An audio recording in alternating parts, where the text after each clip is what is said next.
Hello students, कैसे हैं। आशा करते हैं आप लोग बहुत स्वस्थ होंगे, मस्त होंगे, अच्छे से पढ़ाई कर रहे होंगे। चलिए आगे का टॉपिक हम लोग पढ़ते हैं। जैसे कि हम लोग पढ़ता है कि हम लोग पोषण पढ़ रहे हैं, क्लास 10th के सिलेबस में पोषण पढ़ रहे हैं। तो अभी हम लोग पोषण में क्या पढ़ेंगे, तो सेप्रोफाइटिक न्यूट्रिशन, मृतजीवी पोषण।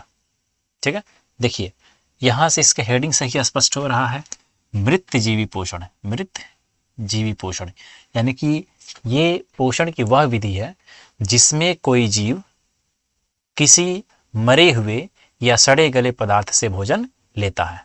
ठीक है, तो पोषण की वह विधि, या ऐसे कह सकते हैं कि परपोषण की वह विधि जिसमें कोई भी जीव मरे हुए या सड़े गले पदार्थों से भोजन लेता है, उसे क्या कहते हैं, मृतजीवी पोषण कहते हैं। ठीक है, ध्यान रखिएगा, मृतजीवी पोषण जो है ये किस में होता है, तो मृतजीवी पोषण क्रिया जो होती है ये फंजाई में होता है।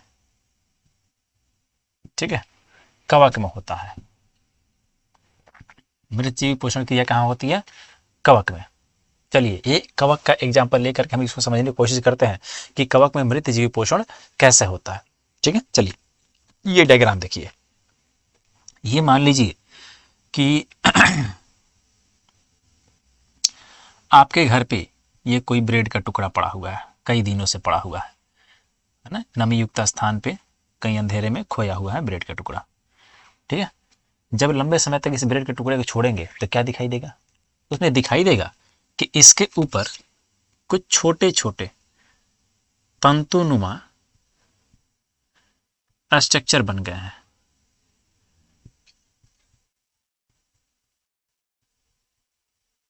कुछ छोटे छोटे क्या हुए, तंतुनुमा स्ट्रक्चर बन गए हैं। ठीक है, और इसमें क्या क्या है, तो ऊपर का जो स्ट्रक्चर है गोला वाला, इसको बोल देंगे एस्पोरेंजियम। ठीक है, और ये जो है रूट लाइक स्ट्रक्चर, ये है इसका हाइफी।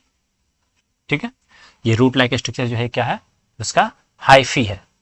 ठीक है, रूट नहीं है लेकिन हाइफी है, रूट जैसा स्ट्रक्चर है। हमने ये बोला कि रूट जैसा स्ट्रक्चर है, हाइफी है ये। ठीक है, रूट नहीं है। तो ये कैसे करता है, तो यहां पे ये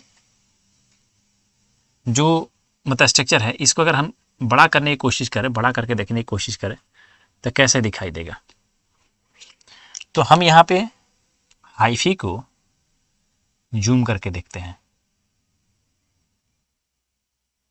ये हो गया हाइफी। ठीक है, और इसमें से क्या होगा, तो हाइफी के अंदर से पाचक रस स्रावित होगा।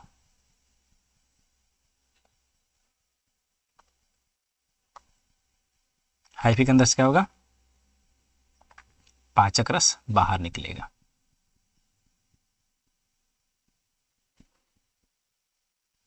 क्या निकल रहा है इसमें से, पाचक रस। इंग्लिश में क्या लिखेंगे, डाइजेस्टिव जूस। ठीक है, क्या निकला, डाइजेस्टिव जूस। और ये पाचक रस क्या करेगा, तो आसपास जो ब्रेड का टुकड़ा है उसको पचाएगा। पचाने का मतलब ब्रेड के टुकड़े को गला दिया, सोल्यूबल फॉर्म में कन्वर्ट कर दिया, घुलनशील अवस्था में बदल दिया। और ये ब्रेड का पार्ट जो घुला हुआ है ये अंदर आने लगेगा, यानी कि यहाँ पे एब्जॉर्प्शन भी होने लगा।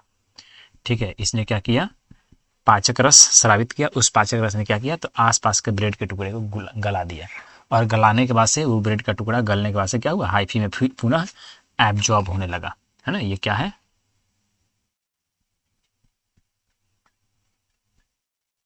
पचा हुआ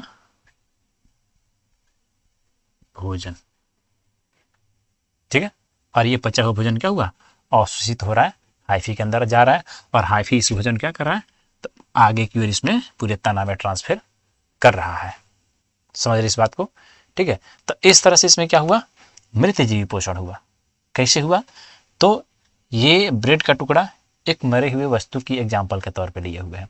ठीक है, और जब यहाँ पे तंतु ये कवक आया है तो अपने हाइफी से पाचक रस स्रावित किया है, और पाचक रस शरीर के बाहर क्या किया, पाचन किया भोजन का, और पचाने के बाद से पुनः उसे अवशोषित कर लिया। ठीक है, तो ये एग्जाम्पल हम लोगों ने क्या लिया, तो एक कवक का लिया।